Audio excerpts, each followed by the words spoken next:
Hello നമസ്കാരം. നമ്മളെ പുതിയ വീഡിയോയിലേക്ക് എല്ലാവർക്കും സ്വാഗതം. വീഡിയോ ഇഷ്ടപ്പെടുകയാണെങ്കിൽ സബ്സ്ക്രൈബ് ചെയ്യാനും ലൈക്ക് ചെയ്യാനും മറക്കല്ലേ. അങ്ങനെ വല്യപ്പച്ചനും അലീനയും കള്ളുകൂടിയുടെ കാര്യത്തിൽ രണ്ടുപേരും കുറ്റപ്പെടുത്തിക്കൊണ്ടിരിക്കുക കേട്ടോ. എന്നിട്ട് പറയുന്നുണ്ട് ഇത്ര വയസ്സായില്ലേ, എന്നിട്ടും കുറക്കുന്നുണ്ടോ എന്ന് ചോദിക്കുകയാണ്. അന്നേരം വല്യപ്പച്ചൻ പറയുന്നുണ്ട് ഇല്ല, ഞാൻ കുറച്ചില്ലേ, എനിക്ക് വയസ്സായില്ലേ, ഞാൻ കുറച്ചെന്ന് പറയാണ്. അലീന ചോദിക്കുന്നുണ്ട് വല്യപ്പച്ചൻ്റെ മോൻ ലാലിച്ചൻ കള്ളുകൂടി കുറക്കുന്നുണ്ടോ. എന്നിട്ട് വല്യപ്പച്ചൻ പറയുന്നുണ്ട് നമുക്ക് പറയാനല്ലാണ്ട് കൈ കയറി പിടിക്കാൻ പറ്റുമോ മോളെ എന്ന് ചോദിക്കുകയാണ്. എന്നിട്ട് അലീന പറയുന്നുണ്ട് ഞാൻ ഇങ്ങോട്ട് വരണ്ടായിരുന്നു, ഞാൻ എന്തിനാ ഇങ്ങോട്ട് വന്നേ, ഞാൻ ആരാ ഇവിടെ, കുറേ കറുത്ത പട്ടികളുടെ കൂടെ ഒരു വെളുത്ത പട്ടി എന്ന് പറയാണ്. ആ സമയത്ത് വല്യപ്പച്ചൻ ചിരിക്കുന്നുണ്ട് കേട്ടോ. എന്നിട്ട് അലീന ചോദിക്കുന്നുണ്ട് എന്തിനാ ചിരിക്കണ്ടെന്ന് പറയാണ്. അന്നേരം വല്യപ്പച്ചൻ പറയുന്നുണ്ട് എൻ്റെ ചിന്നമ്മി ഇതുപോലെയായിരുന്നു, എന്തോ ഗൗരവമുള്ള കാര്യം പറയുന്നതിനിടയിൽ തമാശ പറഞ്ഞുകൊണ്ടിരിക്കുന്നു പറയാണ്. നമുക്ക് കാണുമ്പോൾ ചിരി വരും എന്ന് പറയാണ്. എന്നിട്ട് അലീന ദേഷ്യം വന്നിട്ട് ബെഡിൽ പോയിട്ട് ഇരിക്കുന്നുണ്ട് കേട്ടോ. എന്നിട്ട് വല്യപ്പച്ചൻ പറയുന്നുണ്ട് നീ ചൊടിക്കല്ലേ, ഞാൻ അവനോട് പറയാം കുറച്ച് കുറക്കാൻ വേണ്ടിയിട്ടെന്ന് പറയാണ്. അന്നേരം അലീന പറയുന്നുണ്ട് വേണ്ട, വല്യപ്പച്ചൻ പോയിട്ട് എല്ലാ ദിവസവും കമ്പനി കൊടുത്തോ മോനു എന്ന് പറയാണ്. എന്നിട്ട് വല്യപ്പച്ചൻ അലീനയോട് പറയുന്നുണ്ട് മോക്കറിയോ ഞാൻ ഇന്ന് ഒരു പെഗ് മാത്രമേ കഴിച്ചുള്ളൂ എന്ന് പറയാണ്. എന്നിട്ട് ലാലിച്ചൻ ചോദിക്കുകയാണ് മോളെ പേടിച്ചിട്ടാണോ കഴിക്കാഞ്ഞതെന്ന് ചോദിക്കുകയാണ്. അന്നേരം അലീന ചോദിക്കുന്നുണ്ട് എന്നെ പേടിച്ചിട്ടാണോ കഴിക്കാഞ്ഞതെന്ന് ചോദിക്കുകയാണ്. അന്നേരം വല്യപ്പച്ചൻ പറയുന്നുണ്ട് അല്ല, പേടിച്ചിട്ടൊന്നുമല്ല മോളെ, മോളോടുള്ള ഇഷ്ടം കൊണ്ടല്ലേ എന്ന് പറയാണ്. അന്നേരം അലീന പറയുന്നുണ്ട് അപ്പോൾ ലാലിച്ചന് എന്നോട് ഇഷ്ടമില്ല എന്നാണല്ലേ അർത്ഥം എന്ന് പറയാണ്. വല്യപ്പച്ചൻ പറയുന്നുണ്ട് ചേട്ടാ ആദ്യം ഇപ്പം ഇങ്ങനെയായോ, മോള് കിടന്നോ, എല്ലാം ശരിയാവും എന്ന് പറഞ്ഞിട്ട് അങ്ങനെ അലീനയെ അവിടെ കിടത്തുക കേട്ടോ. എന്നിട്ട് വല്യപ്പച്ചൻ പോവാന്ന് കാണിക്കുന്നത് രോഹിത്താട്ടോ. രോഹിത്താണെങ്കിൽ കുളിച്ചിട്ട് വരുവാണ്. കുളിച്ചിട്ട് വന്നതിന് ശേഷം ഫോൺ എടുത്തിട്ട് ബബിതയെ വിളിക്കുക കേട്ടോ. എന്നിട്ട് ബബിത ഫോൺ എടുത്തിട്ട് പറയുന്നുണ്ട് എന്തു പറ്റി ഈ ഫോണിൽ വിളിക്കാൻ, താഴോട്ട് ഇറങ്ങി പറ്റാണ്ടായോ എന്ന് ചോദിക്കുകയാണ്. അന്നേരം രോഹിത് പറയുന്നുണ്ട് നീ ഒന്ന് പെട്ടെന്ന് മുകളിലേക്ക് അർജൻറ്റ് കാര്യമാണെന്ന് പറഞ്ഞിട്ട് ഫോൺ വെക്കുക കേട്ടോ. അങ്ങനെ ബബിത മുകളിലേക്ക് കയറി വരിക കേട്ടോ. ബബിത വന്ന ഉടനെ രോഹിത്തിനോട് ചോദിക്കുന്നുണ്ട് രാജാവിന് എന്തേ താഴോട്ട് ഇറങ്ങി വരാൻ കാലിന് വയ്യേന്ന് ചോദിക്കുകയാണ്. മുഖതാവിൽ വന്നാലേ കാര്യങ്ങൾ പറയാൻ പറ്റുമെന്ന് ഉള്ള അവസ്ഥയായോ എന്ന് ചോദിക്കുകയാണ്. എന്നിട്ട് രോഹിത് അവളെ ഇങ്ങോട്ട് അകത്തേക്ക് വലിച്ചു മാറ്റിയിട്ട് ഡോർ അടക്കുക കേട്ടോ. എന്നിട്ട് രോഹിത് അവളോട് പറയുന്നുണ്ട് നീ എന്താ ഇന്ന് കാണിച്ച്, ഇന്ന് അച്ഛൻ അത്രമേലും പറഞ്ഞതല്ലേ, നീ ആവശ്യമില്ലാത്ത കാര്യത്തിന് വഴക്കിടാൻ പോകാൻ പാടില്ല അമ്മയോട് എന്ന് പറയാണ്. എന്നിട്ട് ബബിത പറയുന്നുണ്ട് ഇപ്പം ഞാനായോ പ്രശ്നക്കാരി, അമ്മയ്ക്ക് അങ്ങനെ വായിൽ വരുന്ന എല്ലാ കാര്യം ഇങ്ങനെ പറയാൻ വേണ്ടി പറ്റും, നമുക്കും വേണ്ട എന്തെങ്കിലുമൊക്കെ പറയാൻ, ഞാൻ അറിഞ്ഞുകൊണ്ട് തന്നെയാണ് അച്ഛനെ അതിൽ ഇട്ട് കൊടുത്തതെന്ന് പറയാണ്. അന്നേരം രോഹിത് പറയുന്നുണ്ട് അച്ഛന് നല്ല ദേഷ്യം വന്നിട്ടുണ്ടായിരുന്നു, അച്ഛൻ അത്രയും കൺട്രോൾ ചെയ്തിട്ടാണ് വെച്ചിട്ടുണ്ടായതെന്ന് പറയാണ്.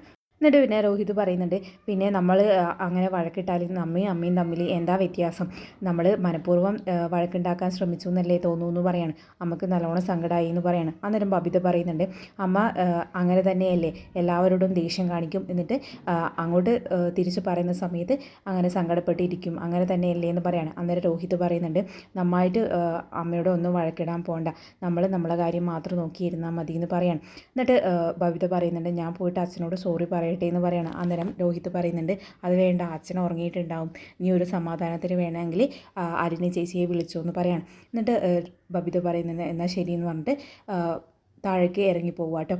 ആ സമയത്ത് താഴെ ഫുള്ള് ഇരുട്ടാട്ടോ, ലൈറ്റഡ് ആണ് ബബിത നടന്നുകൊണ്ടിരിക്കുന്നത്. ആ സമയത്ത് വൈജയന്തി അവിടെ നിൽപ്പുണ്ടായിരുന്നു കേട്ടോ.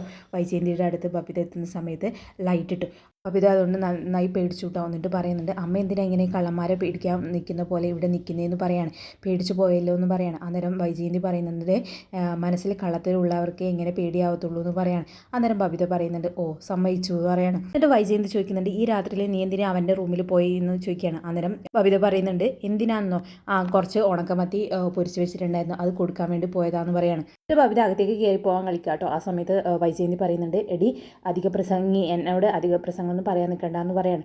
ബബിത പറയുന്നുണ്ട് അമ്മ എന്നാ ചോദ്യം ഈ ചോദിക്കുന്നത്, ഞാൻ എന്തിനാ രോഹിയേട്ടൻ്റെ റൂമിൽ പോയെന്നല്ലേ അമ്മ ചോദിക്കുന്നത്, ഞങ്ങൾക്ക് പല കാര്യങ്ങളും പറയാനുണ്ടാവും എന്ന് പറയണം. അന്നേരം വൈജയന്തി പറയുന്നുണ്ട് അങ്ങനെ പല കാര്യങ്ങളും പറയാനുണ്ടെങ്കിൽ ഈ പാതിരാത്രിക്കല്ല പറയേണ്ടത്, രാവിലെ എവിടെയും പോകുന്നില്ലല്ലോ അവൻ രാവിലെ സംസാരിക്കണം എന്ന് പറയാണ്. എന്നിട്ട് വൈജയന്തി പറയുന്നുണ്ട് ഈ പാതിരാത്രിയിലല്ല പ്രായം പൂർത്തിയായ പെണ്ണ് കല്യാണം കഴിക്കാൻ ആവാനായ ചെക്കൻ്റെ റൂമിൽ പോയിട്ട് വർത്തമാനം പറയാമെന്ന് പറയാണ്. അന്നേരം ബബിത പറയുന്നുണ്ട് ഞാൻ ഈ രാത്രിയിൽ എൻ്റെ ആങ്ങളയുടെ റൂമിൽ പോയി സംസാരിച്ചാലേ അമ്മയ്ക്ക് എന്നാ പ്രശ്നം എന്ന് പറയാണ്. എന്നിട്ട് വൈജയന്തി പറയുന്നുണ്ട് ആങ്ങളെയായാലും പെങ്ങളായാലും കുറച്ച് ഡിസ്റ്റൻസ് വയ്ക്കുന്നത് നല്ലതാണെന്ന് പറയാണ്. അന്നേരം ബബിത പറയുന്നുണ്ട് അമ്മയുടെ ആങ്ങളമാരും തമ്മിൽ എത്രമാത്രം അകലം പാലിച്ചിട്ടുണ്ടെന്ന് കൃത്യമായിട്ട് പറഞ്ഞാൽ ആ അകലം ഞാൻ പാലിച്ചോളാന്ന് പറയാണ്. അന്നേരം ദേഷ്യത്തോടെ വൈജയന്തി പറയുന്നുണ്ട് കണ്ണത്തരം പറഞ്ഞാൽ നിൻ്റെ ചെകിടടിച്ച് ഞാൻ പൊട്ടിക്കുമെന്ന് പറയാണ്. എന്നിട്ട് ബബിത പറയുന്നുണ്ട് ആദ്യം അമ്മയുടെ മനസ്സിലില്ല ആ ദുഷിച്ച സ്വഭാവം അങ്ങ് എടുത്ത് കള, ബാക്കിയുള്ളവർക്ക് നാറെന്ന് പറഞ്ഞിട്ട് അകത്തേക്ക് കയറി പോകുന്ന സമയത്തും എന്തൊക്കെയോ പിറുപിറുത്ത് കൊണ്ട് പോകുക കേട്ടോ. എന്നിട്ട് പറയുന്നുണ്ട് ബബിത ഏതോ ആങ്ങളമാരിൽ നിന്ന് മുട്ടം പണി കിട്ടിയിട്ടുണ്ട്, അതാ ഇങ്ങനെ സംശയം എന്ന് പറഞ്ഞുകൊണ്ട് പോവാ കേട്ടോ. അങ്ങനെ വൈജയന്തി പറയുന്നത് നീ എന്തുവാടി ഈ പറഞ്ഞതെന്ന് പറയാണ്. അന്നേരം ബബിത പറയുമ്പോൾ അങ്ങ് കേൾക്കണമായിരുന്നു എന്ന് പറഞ്ഞിട്ട് റൂമിൽ പോയിട്ട് ഡോർ അടക്കുക കേട്ടോ. എന്നിട്ട് അവിടെ പോയി ഇരിക്കുക കേട്ടോ. എന്നിട്ട് അലീനയെ വിളിക്കണോ വേണ്ടയോ എന്ന് സംശയത്തോടെ ഫോൺ എടുക്കുക കേട്ടോ. എന്നിട്ട് വിചാരിക്കുന്നുണ്ട് വിളിക്കേണ്ട ഉറങ്ങിക്കാണെന്ന് വിചാരിച്ചിട്ട് അങ്ങനെ ഫോൺ അവിടെ തന്നെ വെക്കുക കേട്ടോ. ആ സമയത്ത് തന്നെ അലീന ബബിതയെ വിളിക്കുന്നുണ്ട് കേട്ടോ.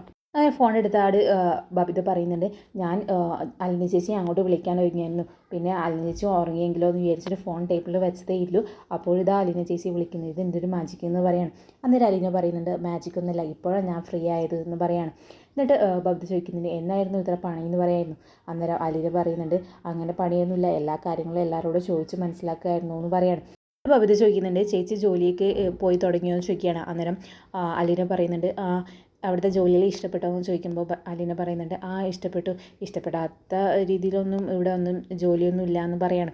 എന്നിട്ട് പറയുന്നുണ്ട് അലീന പറയാണ് ചില സമയത്ത് നല്ലോണം പണി ഉണ്ടെന്ന് തോന്നും, ചില സമയത്ത് ഒരു പണി ഇല്ലയെന്ന് തോന്നും, ഒരു പണി ഇല്ലാതെ ഇരിക്കുന്നതാണ് ബുദ്ധിമുട്ട് എന്ന് പറയാണ്. അന്നേരം ബബിത പറയുന്നത് ഒരു പണി ഇല്ലാതിരിക്കുന്ന സമയത്ത് കല്ലെടുത്തിട്ട് 25 വരെ കൗണ്ട് ചെയ്തിട്ട് താഴെ ഇടുക, എന്നിട്ട് താഴെ നിന്ന് പറക്കിയിട്ട് മുകളിലേക്ക് ഇടുക, ഇത് ചെയ്താൽ മതി, അപ്പോൾ ഒരു എക്സസൈസും ആവും സമയവും പോകുമെന്ന് പറയാണ്. അന്നേരം അലീന ചോദിക്കുന്നുണ്ട് ഇതൊക്കെ ആരാ നിന്നെ പഠിപ്പിച്ചതെന്ന് പറയാണ്. അന്നേരം ബബിത പറയുന്നുണ്ട് അതൊന്നും പറഞ്ഞു തരത്തില്ല, എങ്ങനെയുണ്ട് എൻ്റെ ഐഡിയ എന്ന് ചോദിക്കുകയാണ്. എന്നിട്ട് ബബിത പറയുന്നുണ്ട് അതെ ഇപ്പോൾ ജോലി ചെയ്യുന്ന സ്ഥലത്തിൻ്റെ ലൊക്കേഷൻ എനിക്കൊന്ന് അയച്ചു തരണേന്ന് പറയാണ്. അന്നേരം അലീന ചോദിക്കുന്നുണ്ട് അതെന്തിനാന്ന് ചോദിക്കുകയാണ്. അന്നേരം ബബിത പറയുന്നുണ്ട് എനിക്കൊന്ന് കാണാമെന്ന് പറയാണ്. അന്നേരം അലീന പറയുന്നുണ്ട് ഇവിടുത്തെ സ്ഥലത്തിൻ്റെ ലൊക്കേഷനെല്ലാം അച്ഛനറിയാം, അച്ഛനോട് ചോദിച്ചാൽ മതി എന്ന് പറയാണ്. അന്നേരം ബബിത പറയുന്നുണ്ട് അച്ഛൻ പറഞ്ഞു തരത്തൊന്നും ഇല്ല എന്ന് പറയാണ്.